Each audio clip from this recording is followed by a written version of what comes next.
Decision making முடிவெடுங்கள். வாழ்க்கையில் பல சமயங்களில் நாம் முடிவெடுக்க தவறுவதால் மிக நல்ல வாய்ப்புகள் கை நழுவி போய்விடுகின்றன.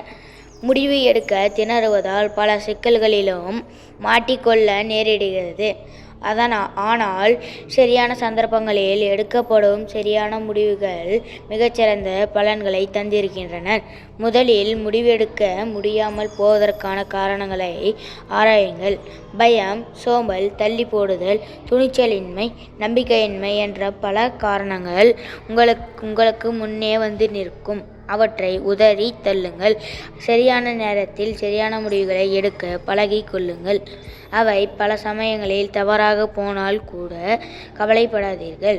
கூடிய விரைவில் சரியான முடிவுகளை எடுக்க கற்றுக்கொள்வீர்கள். அதனால் சரியோ தவறோ முடிவுகளை உடனுக்குடன் எடுக்க ஆரம்பியுங்கள்.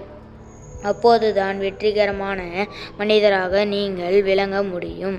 உங்களுக்கு உதவுவதற்காக இங்கே இருவித்தங்களில் நீங்கள் முடிவெடுக்கும் முறைகள் கொடுக்கப்பட்டுள்ளன.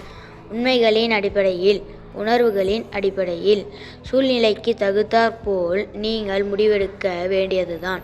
உண்மைகளின் அடிப்படையில் அலுவலகத்தில் அனைத்து இடங்களிலும் உறவுகள், நட்புகளை பார்க்காமல் உண்மைகளின் அடிப்படையில் முடிவுகள் எடுக்கலாம். வீடு, நண்பர்கள், உறவினர் விஷயத்தில் உண்மைகளை அதிகம் பொருட்படுத்தாமல் உணர்வுகளின் அடிப்படையில் நீங்கள் முடிவுகளை எடுக்கலாம். நன்றி.